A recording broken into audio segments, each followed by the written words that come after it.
Est-ce que, pour commencer, vous pourriez vous présenter vous-même rapidement, votre parcours sur comment Nlabs s'est créé, sur ce que vous pensez du timelapse d'une manière générale, qu'est-ce que Nlabs, le projet derrière? Ça marche. Du coup, je suis Antoine, Antoine Auberton.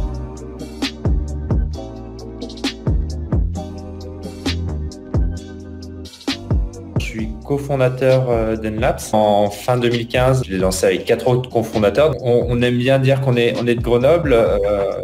On le revendique notamment parce qu'on accède facilement à des espaces, à la montagne, on passe pas mal de nos week-ends. L'idée de base, vraiment initiale quand on a lancé le projet, c'était d'être capable de reproduire l'émotion que l'on a en arrivant en haut d'un sommet.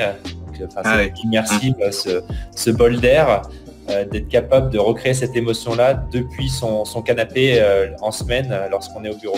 En fait, on retrouve un petit peu l'ADN, ce souhait initial dans la caméra Tiki et dans l'application web MyTiki, parce que pour réaliser ce rêve, il faut à la fois une caméra qui puisse s'installer n'importe où, donc s'affranchir du réseau électrique, c'est-à-dire une caméra qui soit autonome en énergie grâce au soleil, qu'elle soit également connectée. On ne peut pas aller tout le temps en montagne pour aller chercher les données sur la carte mémoire. Toutes ces données-là, il faut les mettre en forme pour réussir à recréer cette émotion. Donc c'est pour ça qu'on a les 220 degrés aussi de la caméra avec ces deux objectifs. On vient nous faire une fusion d'images pour avoir une seule photo immersive et panoramique. Donc c'est ça un petit peu la genèse du projet Nlabs et de sa solution Tiki.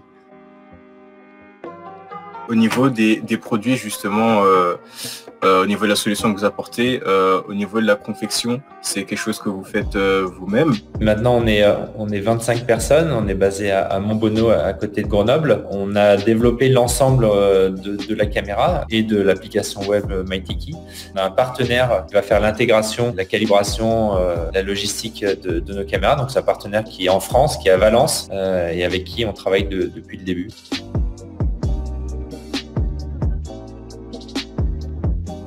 Aujourd'hui, si on se situe un peu dans le temps, qu'est-ce que vous voyez pour Nlabs à l'avenir? Il y a toujours eu à la fois des améliorations, des nouvelles fonctionnalités. Les premières caméras de la première génération peuvent bénéficier encore de mises à jour. Et ensuite, on a également beaucoup de développement côté MyTiki, que ce soit sur la partie, on va dire, génération de contenu. On a sorti une nouvelle offre qui s'appelle MyTiki Storytelling, dans lequel on va vraiment très très loin dans l'automatisation et la génération et le partage de contenu, que ce soit des vidéos timelapse, les gens viennent acheter notre solution pour ça, mais également au niveau des photos et vidéos, et surtout sur des fonctionnalités de partage très avancées, de filtrage des images. On a la possibilité de venir enlever toutes les photos sur lesquelles on va avoir des gouttes d'eau par exemple sur les objectifs, d'avoir uniquement les photos où il fait beau donc ça on a sorti déjà un certain nombre de filtres, on a sorti un certain nombre de génération de contenu. Ça, on vient l'enrichir au fur et à mesure. Il y a d'autres filtres qui sont en préparation.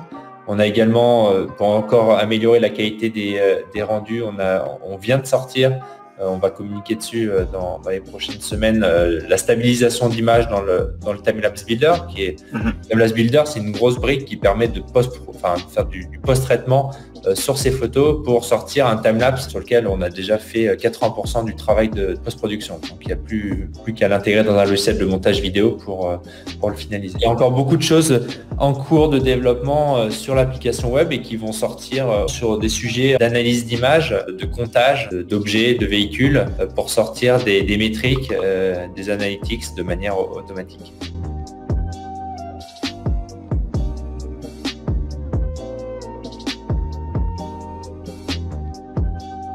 Ok, d'accord. Donc ça c'est assez intéressant puisque la caméra va servir à des usages autres que premièrement le timelapse en lui-même. Exactement. C'est le timelapse maintenant est une des fonctionnalités, une des capacités de notre solution, mais ce n'est pas la seule. La partie photo, déjà les photos en elles-mêmes sont exploitables avec la galerie d'images là qui s'enrichit de beaucoup de nouvelles fonctionnalités. On a la comparaison avant-après, on a les vues immersives, on a des magic fade. Là, c'est la transition entre une photo avant-après. Donc ça, le timelapse est une des finalités, mais pas la seule. Et il y a maintenant petit à petit des outils d'analyse d'image qui viennent se rajouter. On fait de l'analyse d'image, on l'a dit, pour filtrer uniquement les photos intéressantes. Ça, c'est ce qui existe déjà dans le portfolio. Mais on peut également aller encore plus loin avec des analytics pour compter le nombre de véhicules, le nombre de personnes, etc. Ok, d'accord. Ok, ouais. Ça c'est vraiment très très intéressant parce que c'est tout un univers qui s'ouvre et je pense que c'est quelque chose qui va intéresser un plus grand nombre de personnes et faire passer le timelapse en tant que mode de prise de vue à un tout autre niveau. C'est ce qu'on voit un petit peu sur le drone. Hein. Au début, le drone, c'était vraiment uniquement de la prise de vue. Et maintenant, il y a de plus en plus d'autres... on fait de l'analyse thermique. Maintenant, le drone est utilisé pour plein d'autres choses que uniquement de la prise de vue.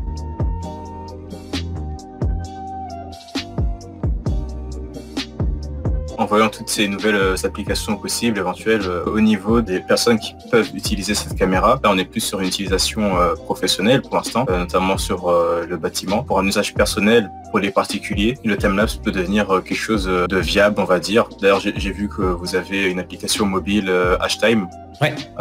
Qui est déjà un premier pas là-dessus. Est-ce que vous pouvez nous en dire un peu plus là-dessus? C'est exactement ça. Nous, effectivement, aujourd'hui, on a deux produits, le Tiki 3 et le Tiki 3 Pro, avec un produit, on va dire le Tiki 3 qui se situe en dessous des 1 000 € hors taxe, justement pour déjà rendre accessible ce type de prise de vue pour des gens qui veulent faire de manière très simple. Le Tiki 3, c'est vraiment pour des gens qui ont envie de sortir un beau timelapse de qualité en quelques clics, sans s'embêter. Ça, c'est vraiment la promesse du Tiki 3. On a le Tiki 3 Pro qui s'adresse vraiment aux professionnels de l'image, aux gens qui ont envie d'avoir plus de réglages, plus de latitude et qui peuvent également faire de la prestation de service en utilisant la solution. Et on a sorti cette application mobile HTime là, dont vous parlez. Tout le monde a un smartphone, l'application est gratuite. Le but, c'est que le grand public puisse tester le timelapse long terme pour démocratiser l'usage, pour libérer complètement les applications. Depuis qu'on a lancé cette application mobile, on voit toutes sortes d'utilisations auxquelles on n'avait pas forcément pensé. Hein. Il y a des gens qui font du do it yourself avec, il y en a qui font des recettes de cuisine ou qui regardent comment poussent leur potager avec l'application. C'est vrai que le timelapse permet de faire bien plus qu'une simple image de carte. Voilà, le timelapse va pouvoir capturer un coucher de soleil. On va pouvoir voir les saisons passer sur un paysage. Voilà, c'est par exemple, si je reprends l'exemple du château de Chambord, ça permet de voir le jardin d'hiver, le jardin au printemps quand tout fleurit.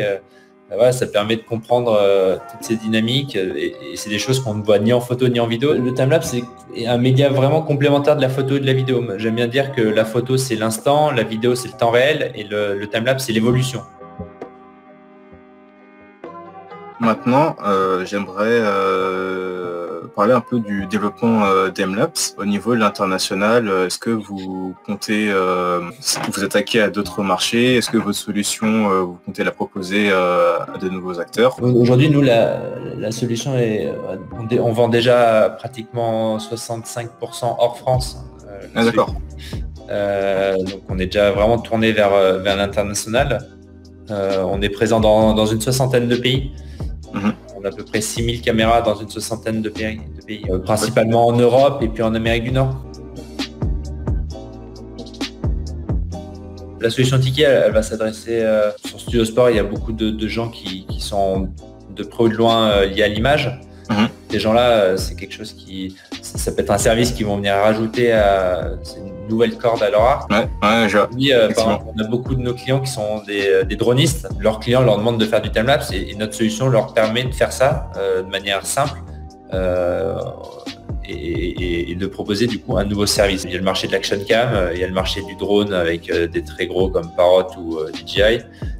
Et puis maintenant, nous, il y a une solution, la solution Tiki sur le marché du timelapse qui s'inscrit complètement en termes de qualité d'image, en termes de fonctionnalité, qui s'inscrit dans cet écosystème de captation de contenu. Oui, je suis tout à fait d'accord là-dessus. C'est vrai que moi, quand j'ai testé l'application web, quand mon collègue Hugues a testé la caméra Tiki 3 Pro, du coup, on s'est dit, c'est vrai que cette caméra, elle est vraiment bien ancrée dans l'univers de la captation de l'image d'une manière générale, dans le sens où c'est un appareil qui se distingue par ses fonctionnalités, mais en même temps, on a quand même des repères au niveau, par exemple, de la qualité d'image, le 6K, au niveau de tout ce qui est post-production, au niveau de l'édition. Ça, c'est quelque chose qui est très mis en avant par les différents acteurs. Ces acteurs-là proposent aussi des solutions pour aller plus loin que leur simple produit. Donc effectivement, au niveau de la Tiki 3, c'est ça qu'on a retrouvé. Il y a un vrai écosystème avec la partie caméra,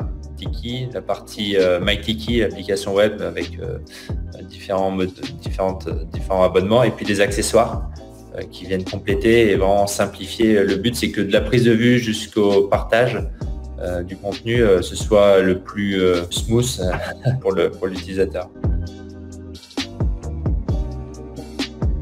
La fonctionnalité d'Iframe est, je trouve, vraiment hyper intéressante. D'un côté, mettre en avant son site en tant que professionnel, que ce soit pour l'événementiel, pour la construction, mais aussi une personne qui justement chercherait à créer un site en fait pour le développement web d'une manière générale. Ça, c'est une super solution. Vous avez tout compris. Le but, c'est vraiment de s'ouvrir l'iframe est vraiment paramétrable, donc ça permet on peut régler le code couleur, etc. pour l'adapter, vraiment le personnaliser et pour qu'il soit dans le thème ou dans la charte graphique de la page web sur laquelle on l'intègre. Donc il y a pas mal de petits réglages possibles. Ok, d'accord. Ouais, parce que du coup, j'en ai intégré une dans un article. Je trouve que c'est un truc où l'article devient interactif. Ouais, c'est ça. On peut voir les différentes photographies. Vraiment, en fait, on peut voir le timelapse puisqu'en plus, il y a une vidéo dans cet iframe. Il y a les différentes photos, il y a l'avant-après. C'est une toute nouvelle manière de consommer, on va dire, la captation d'images. Merci de m'avoir accordé ton temps pour cette interview. Merci à toi. Je te souhaite une bonne journée. Également.